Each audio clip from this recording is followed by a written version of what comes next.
Doctor Baba Saheb Ambedkar open university.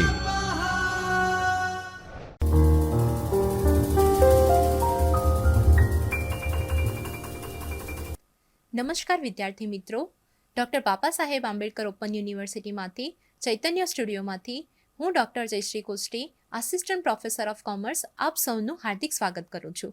આજના લેક્ચરમાં આપણે નાણાકીય હિસાબી પદ્ધતિ વિશે ચર્ચા કરીશું. નાણાકીય હિસાબી પદ્ધતિમાં બ્લોક 3માં આપ સૌને 4 હિસાબી ધોરણ આપવામાં આવ્યા છે. એમાંથી એકમ નંબર 14 ભારતીય હિસાબી ધોરણ 8 છે. આ ભારતીય હિસાબી ધોરણ 8 એ હિસાબી નીતિઓ, હિસાબી અંદાજો અને ભૂલોમાં ફેરફાર અંગેનું છે. સો આજના લેક્ચરમાં આપણે સૌ આ ભારતીય હિસાબી ધોરણ 8 હિસાબી નીતિઓ, હિસાબી અંદાજો અને ભૂલોમાં ફેરફાર અંગે વિસ્તૃતમાં ચર્ચા કરીશું. આજના લેક્ચરની વાત કરીએ તો આજના લેક્ચરમાં આપણે સૌ આ ભારતીય હિસાબી ધોરણ 8 એટલે કે હિસાબી નીતિઓ, હિસાબી અંદાજો અને ભૂલોમાં ફેરફાર અંગે વ્યાખ્યાઓ, હેતુઓ, કાર્યક્ષેત્ર, હિસાબી નીતિઓ નક્કી કરવી અને તેનો અમલ કરવો તેમજ હિસાબી નીતિમાં ફેરફારનો અમલ વિશે ચર્ચા કરીશું. સો આજના લેક્ચરમાં આ 5 પોઈન્ટ વિશેની ચર્ચા કરવામાં આવશે. સો સૌથી પહેલાં આપણી નજર વ્યાખ્યાઓ પર કરી લઈએ. તો આ હિસાબી ધોરણ 8માં ઘણી બધી વ્યાખ્યાઓનો સમાવેશ કરવામાં આવ્યો છે. સો આ વ્યાખ્યાઓ આપણી ક્રમ બાય ક્રમ ચર્ચા કરીશું. સૌથી પહેલું છે હિસાબી નીતિઓ. તો હિસાબી નીતિઓ એટલે શું? સો જ્યારે બી નાણાકીય પત્રકો તૈયાર કરવામાં આવે છે એ નાણાકીય પત્રકોને તૈયાર કરતી વખતે ચોક્કસ સિદ્ધાંતો, આધારો, પરંપરા, નિયમો અને પ્રથાઓને ફોલો કરવામાં આવે છે. સો આ જે બધા ચોક્કસ સિદ્ધાંતો, આધારો, નિયમો, પ્રથાઓ અને જે બી છે એનો સમાવેશ હિસાબી નીતિમાં કરવામાં આવે છે. ફરીથી વાત કરી દઈએ તો હિસાબી નીતિ એટલે શું? સો જ્યારે બી નાણાકીય પત્રકો તૈયાર કરવામાં આવે છે તો એ નાણાકીય પત્રકોને તૈયાર કરતી વખતે અમુક પ્રકારના ચોક્કસ સિદ્ધાંતો છે, નિયમો છે, પ્રણાલિકાઓ છે, પ્રથાઓ છે તો એમને ફોલો કરવામાં આવે છે. સો જે આ બધા ચોક્કસ સિદ્ધાંતો, નિયમો, પ્રથાઓ, પ્રણાલિકાઓ, આધારો છે, પરંપરાઓ છે, સો આ બધા શું છે તો તે બધાનો સમાવેશ હિસાબી નીતિઓમાં કરવામાં આવે છે. બીજી વ્યાખ્યા છે હિસાબી અનુમાનોમાં ફેરફાર. સો હિસાબી અનુમાનોમાં ફેરફાર એટલે શું? તો ચોપડે દર્શાવેલ મિલકતો અથવા જવાબદારી અથવા મિલકતોના ચોક્કસ સમય દરમિયાન ઉપયોગમાં હવાલા દ્વારા ફેરફાર કરવાને કારણે એકમના ભવિષ્યના અપેક્ષિત લાભ કે જવાબદારીમાં જરૂરી હવાલાઓની અસર આપવી જરૂરી બને તેવા ફેરફારને હિસાબી અનુમાનોમાં ફેરફાર કહે છે. સો આપણે વિસ્તૃતમાં ચર્ચા કરીએ તો આપણે ચોપડે જે મિલકતો અને જવાબદારીઓ દર્શાવવામાં આવે છે એ મિલકતોના અમુક સમયના ઉપયોગ દરમિયાન હવાલાઓ દ્વારા જે ફેરફાર કરવામાં આવે છે તેના કારણે શું થાય છે તો એકમના ભવિષ્યનો જે અપેક્ષિત લાભ છે એમાં અને જવાબદારીમાં જરૂરી અસર આપવી પડે છે, જરૂરી હવાલાઓની અસર આપવી પડે છે. સો જે આ જરૂરી હવાલાઓની અસર આપવામાં આવે છે તો તેને શું કહેવામાં આવે છે? સો તેવા ફેરફારને હિસાબી અનુમાનોમાં ફેરફાર કહેવામાં આવે છે. ફરીથી વાત કરીએ તો જે ચોપડે દર્શાવેલ મિલકતો અને જવાબદારીઓ છે આપણે તેનો ઉપયોગ કરીએ છીએ ત્યારે હવાલાઓ દ્વારા ફેરફાર કરવાને કારણે જે એકમની અપેક્ષિત લાભ હોય છે કે જવાબદારી છે તેમાં શું આવે છે? ફેરફાર આવે છે. તો આવા લાભ અને એના ફેરફારને શું કહેવામાં આવે છે? હિસાબી અનુમાનોમાં ફેરફાર કહેવામાં આવે છે. નેક્સ્ટ વ્યાખ્યા છે નોંધપાત્ર વિસરચૂક અથવા ગેરરજૂઆતની. સો નોંધપાત્ર વિસરચૂક અથવા ગેરરજૂઆત આપણે કોને કહીશું? વિવિધ પ્રકારના નાણાકીય પત્રકો છે. આ વિવિધ પ્રકારના નાણાકીય પત્રકો માટે એના વિવિધ શું છે વપરાશકર્તાઓ હોઈ શકે છે. જુદા જુદા વ્યક્તિઓ એટલે કે જુદા જુદા પક્ષકારો નાણાકીય પત્રકોને પોતાની રીતે ઉપયોગમાં લે છે.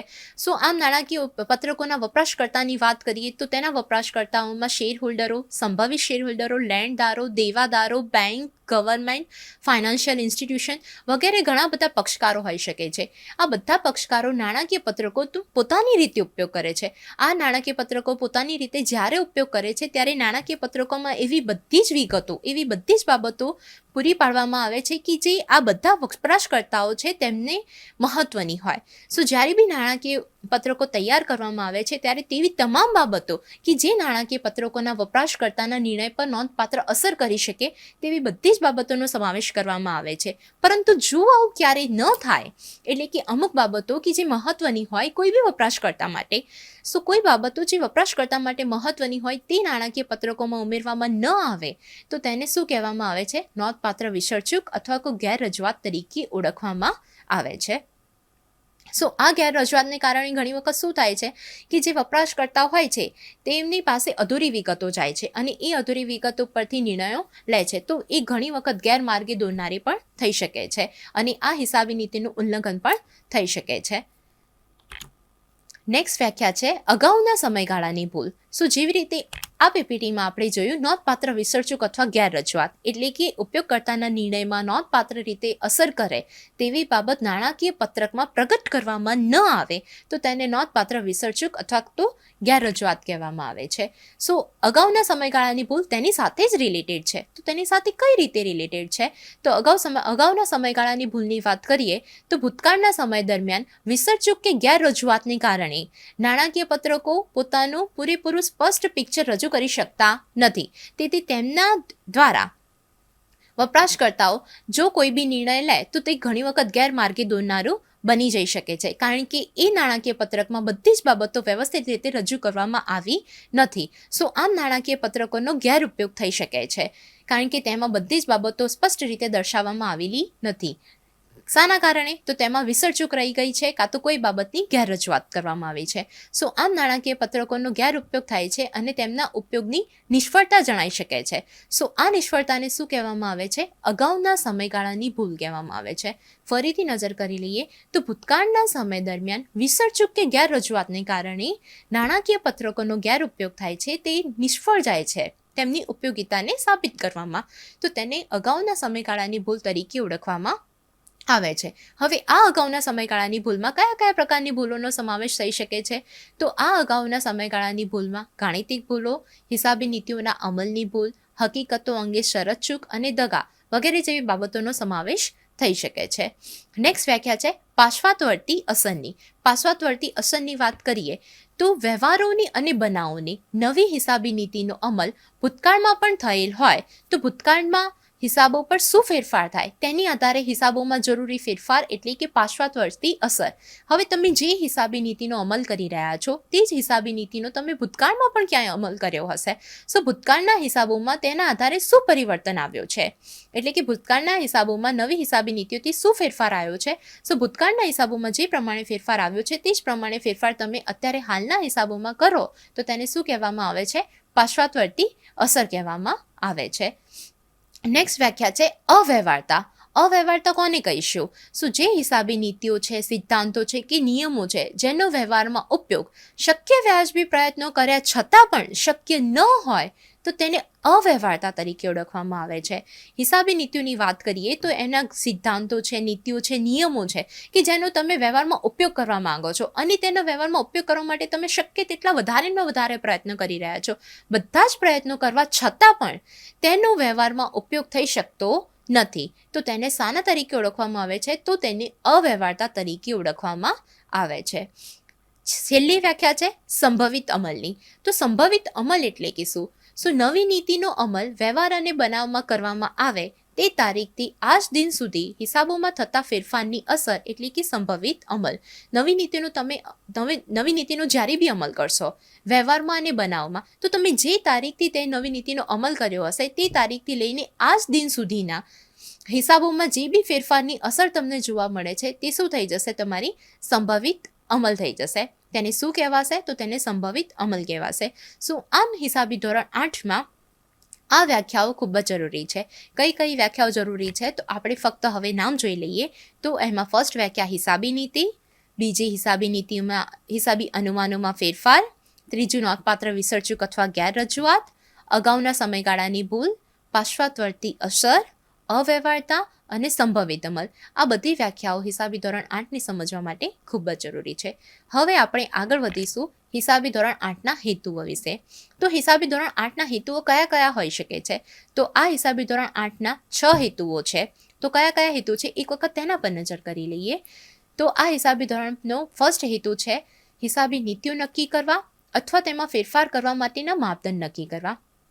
આ હિસાબી ધોરણ 8 હિસાબી નીતિ નક્કી કરવાનું કામ કરે છે અને તે હિસાબી નીતિમાં ફેરફાર લાવવા હોય તો તેના માટેના માપદંડ પણ નક્કી કરે છે. નેક્સ્ટ હિસાબી નીતિઓને લગતી હિસાબી અસરના માપદંડ નક્કી કરવા. હિસાબી નીતિઓને લગતી હિસાબી અસર કઈ કઈ હોઈ શકે છે તો તેના માપદંડ પણ નક્કી કરવાનું કામ આ હિસાબી ધોરણ દ્વારા કરવામાં આવે છે. નેક્સ્ટ, હિસાબી નીતિઓ અને હિસાબી અનુમાનોમાં ફેરફાર અંગે પ્રગટીકરણ નક્કી કરવા માટે. આ હિસાબી નીતિઓ અને હિસાબી અનુમાનો છે તેમાં કોઈ અંગે ફેરફાર કરવામાં આવશે તો તેનું પ્રગટીકરણ કેવી રીતે કરવું, સો તે બાબત સાથે પણ આ હિસાબી ધોરણ સંકળાયેલું છે. નેક્સ્ટ, હિસાબી ધોરણમાં થયેલી ભૂલોની સુધારણા અંગે માપદંડ અને પ્રગટીકરણ નક્કી કરવા માટે. હિસાબોમાં જ્યારે કોઈ બી પ્રકારની ભૂલો થઈ જાય તો તેની ભૂલની સુધારણા કઈ રીતે કરીશું અને તેનો માપદંડ અને તેનું પ્રગટીકરણ કઈ રીતે કરવું તે બાબત પણ આ હિસાબી ધોરણમાં ઇન્ક્લુડ કરવામાં આવે છે. એકમના નાણાકીય પત્રકોની સુસંગતતા અને વિશ્વસનીયતા વધારવી. તમારા નાણાકીય પત્રકો જે તમે તૈયાર કર્યા છે તો તેમની વિશ્વસનીયતા વધારવાનું કામ પણ આ હિસાબી ધોરણ દ્વારા કરવામાં આવે છે. એકમના નાણાકીય પત્રકોની અંતર એકમ અને આંતર એકમ તુલના અંગે વિશ્વસનીયતા વધારવી. જ્યારે પણ કોઈ બી ધંધાકીય એકમ દ્વારા નાણાકીય પત્રક તૈયાર કરવામાં આવે છે ત્યારે ઘણી વખત ઇન્ટર કમ્પેરિઝન કરવામાં આવે છે અને ઇન્ટ્રા કમ્પેરિઝન પણ કરવામાં આવે છે. અંતર એકમ અને આંતર એકમની તુલના કરવામાં આવે છે. એટલે કે ધંધાકીય એકમ પોતાના આ વર્ષના પરફોર્મન્સની આગલા વર્ષના પરફોર્મન્સ સાથે પણ શું કરી શકે છે, સરખામણી કરી શકે છે. અને આના સિવાય પણ તે પોતાના હરીફો સાથે પણ સરખામણી કરી શકે છે. તો આ સરખામણી ક્યારે થઈ શકશે? સો જ્યારે તમારી હિસાબી નીતિ, તમે એક જ હિસાબી નીતિ ફોલો કરી હોય, તમારી પાસે આ હિસાબી નીતિ વ્યવસ્થિત રીતે તમે નાણાકીય પત્રકોને તૈયાર કરતી વખતે ધ્યાનમાં લીધી હોય તો અને તો જ તમે આ કમ્પેરિઝન કરી શકો છો, તો અને તો જ તમે તુલના કરી શકો છો. સો જ્યારે અંતર એકમ અને આંતર એકમની તુલના કરવી હોય તો એના માટે પણ આ હિસાબી નીતિ મહત્વનો ભાગ ભજવે છે. આ બાબત તો થઈ હતી હેતુઓની. હવે આપણે આ હિસાબી ધોરણનું કાર્યક્ષેત્ર જોઈશું. સો આ હિસાબી ધોરણના કાર્યક્ષેત્રમાં 4 બાબતોનો સમાવેશ કરવામાં આવે છે. સો આ 4 બાબતો કઈ છે તો તેના પર એક વખત નજર કરીએ તો હિસાબી નીતિઓ નક્કી કરવી, હિસાબી નીતિઓમાં ફેરફારની હિસાબી અસર આપવી, હિસાબી અનુમાનોમાં ફેરફારની હિસાબી અસર આપવી, અગાઉના સમયગાળામાં થયેલ હિસાબી ભૂલોની સુધારણા. સો આ હિસાબી ધોરણ એટલે કે ભારતીય હિસાબી ધોરણ 8 એ 4 બાબતોમાં સંકળાયેલો છે. એનું કાર્યક્ષેત્રમાં 4 બાબતોને સમાવવામાં આવી છે. તો કઈ કઈ બાબતો છે? તો હિસાબી નીતિઓ નક્કી કરવાનું કામ કરે છે. હિસાબી નીતિઓમાં ફેરફારની હિસાબી અસર આપવી. તમે હિસાબી નીતિઓમાં ફેરફાર કરી રહ્યા છો તો તેની હિસાબી અસર કઈ રીતે આપશો તો તે પણ આ હિસાબી ધોરણમાં સમાવવામાં આવે છે. હિસાબી અનુમાનોમાં ફેરફારની હિસાબી અસર આપવી, અગાઉના સમયગાળામાં થયેલ હિસાબી ભૂલોની સુધારણા કઈ રીતે કરવી. સો આ બધી બાબતો તે આ ભારતીય હિસાબી ધોરણ 8ના કાર્યક્ષેત્રમાં આવી શકે છે. હવે હિસાબી નીતિઓ નક્કી કરવી અને તેનો અમલ કરવો એની વાત કરીએ તો હિસાબી નીતિઓ નક્કી કરવી. આપણે બધા ભારતીય હિસાબી ધોરણ 1 વિશે જાણીએ છીએ. તો હિસાબી ધોરણ 1 એટલે કે ભારતીય હિસાબી ધોરણ 1 શું કરે છે તો એ હિસાબી નીતિઓનું મહત્વ સમજાવે છે કે આ હિસાબી નીતિઓ કઈ રીતે મહત્વની છે, પરંતુ આ હિસાબી કઈ રીતે નક્કી કરવી તેનું જ્ઞાન આપતું નથી. સો તેનું જ્ઞાન આપવા માટે આ ભારતીય હિસાબી ધોરણ છે કે જેમાં આપણને માર્ગદર્શન આપવામાં આવે છે કે હિસાબી નીતિઓ કઈ રીતે નક્કી કરવામાં આવે છે. હિસાબી નીતિઓ નક્કી કરીશું તો કેવી રીતે નક્કી કરીશું? જ્યારે બી એકમ દ્વારા નાણાકીય પત્રકો તૈયાર કરવામાં આવે છે ત્યારે ઘણી બધી ધારણાઓ કરવામાં આવે છે અને એ ધારણાઓ પછી તે લોકો નાણાકીય પત્રકો તૈયાર કરે છે. તો કઈ બાબતો વિશે આ ધારણાઓ નક્કી કરવામાં આવે છે? સો એ બાબતમાં આ બધી બાબતોનો સમાવેશ કરી શકાય. જેમ કે હિસાબો તમે કયા ધોરણે લખશો? રોકડના ધોરણે હિસાબો લખવાના છે કે સંપાદનના ધોરણે હિસાબો લખવાના છે કે પછી બંનેનો સમન્વય કરીને તમે હિસાબો ધોરણે લખવાના છો? સો એ બાબત વિશે પણ હિસાબી અનુમાનની ધારણા કરવામાં આવે છે. પછી તમે માલ સામગ્રીનું મૂલ્યાંકન કરશો તો માલ સામગ્રીનું મૂલ્યાંકન કઈ પદ્ધતિથી કરશો? માલ સામગ્રીનું મૂલ્યાંકન લીફો પદ્ધતિથી કરશો કે ફીફો પદ્ધતિથી કરશો કે પછી ભારે સરેરાશ પદ્ધતિથી કરશો? તમારી મિલકત ઉપર ઘસારો ગણવાનો છે તો મિલકત પર ઘસારો ગણવાનો છે તો તમે કઈ પદ્ધતિ ફોલો કરશો? સીધી લીટીની પદ્ધતિ અનુસરશો કે પછી ઘટતી જતી બાકીની પદ્ધતિ અનુસરશો? આના સિવાય પછી રોકડ અને રોકડ સમકક્ષ છે તો રોકડ અને રોકડ સમકક્ષમાં તમે કઈ બાબતોનો સમાવેશ કરશો? સો આ બધી બાબતો એવી છે કે જેમાં અલગ અલગ હિસાબે અલગ અલગ ધંધાકીય એકમ અલગ અલગ ધારણાઓ બનાવી શકે છે. સો જ્યારે કોઈ બી ધંધાકીય એકમને ધારણાઓ બનાવવા અંગે સ્વતંત્રતા આપી દેવામાં આવે તો એ વખતે શું થાય છે કે દરેક ધંધાકીય એકમ પોતપોતાની રીતે અલગ અલગ ધારણાઓને આધારિત પોતાના હિસાબો તૈયાર કરે છે. જો આવું થાય કે દરેક હિસાબી ધોરણ પોતાની ધારણાઓને આધારિત અલગ અલગ હિસાબી નીતિ નક્કી કરશે અને એના આધારે પોતાના નાણાકીય પત્રકો તૈયાર કરશે. સો આ નાણાકીય પત્રકો તૈયાર થાય છે તો ત્યારે શું થશે તો ત્યારે આપણે એકબીજા સાથે સરખામણી કરી શકીશું નહીં, કેમ કે દરેક ધંધાકીય એકમે પોતાની રીતે હિસાબી નીતિ અલગ જ નક્કી કરેલી હશે. સો આ મર્યાદાને દૂર કરવા માટે હિસાબી નીતિઓ નક્કી કઈ રીતે કરવી તેનું માર્ગદર્શન આ ભારતીય હિસાબી ધોરણ 8 દ્વારા આપવામાં આવે છે. તો હિસાબી નીતિઓ નક્કી કરવા માટે એ બધી જ બાબતો કે જે નાણાકીય પત્રકોના વપરાશકર્તા માટે મહત્ત્વની છે એ બધી જ બાબતોને આવરી લેવામાં આવે છે. એ જ હિસાબી નીતિ મહત્ત્વની નથી કે જે વપરાશકર્તાઓ માટે મહત્ત્વની માહિતી પ્રોવાઈડ કરતી એટલે કે માર્ગદર્શન આપતી ન હોય. તો આ હિસાબી નીતિઓ નક્કી કઈ રીતે કરવી અને તેનો અમલ કઈ રીતે કરવો, તો હિસાબી નીતિ નક્કી કરવા માટે શું છે, તો 3 બાબતો ખૂબ જ મહત્વની છે. તો એ બાબતો કઈ છે? સૌથી પહેલી છે, શું હિસાબી નીતિ સુસંગત છે? હિસાબી નીતિ સુસંગત છે કે નહીં, તો આનો આન્સર કઈ રીતે આપીશું કે શું હિસાબી નીતિ સુસંગત છે? જે બાબત કે જે બનાવ કે જે વ્યવહાર કે જેની માહિતી નાણાકીય પત્રકના વપરાશકર્તાના નિર્ણય માટે મહત્વની હોય તો તે માહિતી સુસંગત છે તો તે કહી શકાય અને એ બાબત માટેની હિસાબી નીતિ સુસંગત છે તેમ કહી શકાય. ફરીથી આપણે વાત કરીએ કે શું હિસાબી નીતિ સુસંગત છે, તો આના જવાબમાં શું આવે કે જે બનાવ કે જે વ્યવહારોની માહિતી નાણાકીય પત્રકના વપરાશકર્તા માટે મહત્વની છે કે જે તેમના નિર્ણય પર નોંધપાત્ર અસર પાડી શકે છે, તો તેને લગતી હિસાબી નીતિ સુસંગત છે. જે બાબતને લગતી હિસાબ નીતિ સુસંગત છે તો તમારે સૌથી પહેલાં એ નક્કી કરવાનું છે. નેક્સ્ટ, શું હિસાબી નીતિ વિશ્વસનીયતા ધરાવે છે? હિસાબી નીતિ વિશ્વસનીયતા ક્યારે ધરાવી શકે? કોઈ બી બાબત કે કોઈ બી વ્યવહારને કે કોઈ બી બાબત કે વ્યવહારને લગતી હિસાબી નીતિને તમે કોઈ બી પ્રકારના પક્ષપાત કર્યા વગર, કોઈ બી પ્રકારના પૂર્વગ્રહને ધ્યાનમાં લીધા વગર, દૂરદર્શિતાને ધ્યાનમાં લઈને તેની મહત્વતાની બધી જ બાબતો તમે એ બનાવ અને વ્યવહારમાં દર્શાવો તો તે વિશ્વસનીયતા ધરાવે છે તેમ કહેવામાં આવે છે. એટલે કે તમારી એ માહિતી કોઈ પણ પ્રકારના પૂર્વગ્રહ વિના, કોઈ પણ પ્રકારના પક્ષપાત વિના અને બધી જ મહત્વની બાબતોને સંકળાયેલી માહિતી દર્શાવવામાં આવે ત્યારે તે વિશ્વસનીયતા ધરાવે છે એમ કહી શકાય છે. નેક્સ્ટ, હિસાબી નીતિનો અમલ સાતત્યના સિદ્ધાંતને ધ્યાનમાં લઈને કરી શકાય તેવી હોવી જોઈએ. તમે કોઈ બી હિસાબી નીતિનો અમલ કરો છો તો તે વખતે સાતત્યતાના સિદ્ધાંતને ખૂબ જ ધ્યાનમાં રાખવામાં આવે છે. કારણ કે આપણે ધ્યાનમાં કોઈ બી હિસાબી નીતિ આપણે જ્યારે ફોલો કરીએ છીએ ત્યારે એ હિસાબી નીતિનો અમલ આપણને 1 વર્ષ માટે જ નથી કરવાનો, પરંતુ આપણને આવનારા બધા જ વર્ષો માટે તેનો અમલ કરીશું તેવી ધારણા બનાવી રાખવામાં આવે છે. હા, ઘણી વખત એવું બને છે કે આ હિસાબી નીતિમાં અમુક મહત્વના કારણોસર તેમાં ફેરફાર કરવામાં આવે છે, તો એ બાબત જુદી છે. પરંતુ જ્યારે બી તમે તે હિસાબી નીતિનો અમલ કરવા જઈ રહ્યા છો ત્યારે તમે સાતત્યના સિદ્ધાંતને ધ્યાનમાં રાખશો કે તમે આ હિસાબી નીતિનો અમલ ફક્ત આ જ વર્ષ માટે નહીં પરંતુ આવનારા વર્ષ માટે પણ તમે એ જ હિસાબી નીતિનો અમલ કરવાના છો. એટલે કે લાંબા સમય સુધી તમે આ હિસાબી નીતિનો ઉપયોગ કરશો એમ સાતત્યના સિદ્ધાંત દ્વારા જણાવવામાં આવે છે. નેક્સ્ટ, કોઈ પણ એકમ હિસાબી નીતિમાં ફેરફાર ત્યારે જ કરી શકશે જ્યારે ભારતીય હિસાબી ધોરણ મુજબ ફેરફાર જરૂરી હોય અને નાણાકીય પત્રકો વધારે સારી રીતે વિશ્વસનીયતા ધરાવતી અને સુસંગત માહિતી રજૂ કરી શકે તેમ હોય. તમે હિસાબી નીતિમાં ફેરફાર ક્યારે કરી શકશો? જ્યારે ભારતીય હિસાબી ધોરણ મુજબ ફેરફાર જરૂરી હોય. જ્યારે કોઈ બી ભારતીય હિસાબી ધોરણ મુજબ તમારી હિસાબી નીતિમાં ફેરફાર કરવો જરૂરી જ બને છે ત્યારે તમે હિસાબી નીતિમાં ફેરફાર કરી શકો છો. નાણાકીય પત્રકો વધુ સારી રીતે વિશ્વસનીયતા ધરાવી શકે અને સુસંગત માહિતી રજૂ કરી શકે તેમ હોય તો અને તો જ તમે હિસાબી નીતિમાં ફેરફાર કરી શકો છો. આમ હિસાબી નીતિઓ નક્કી કરવા માટે કઈ કઈ બાબતો જરૂરી છે?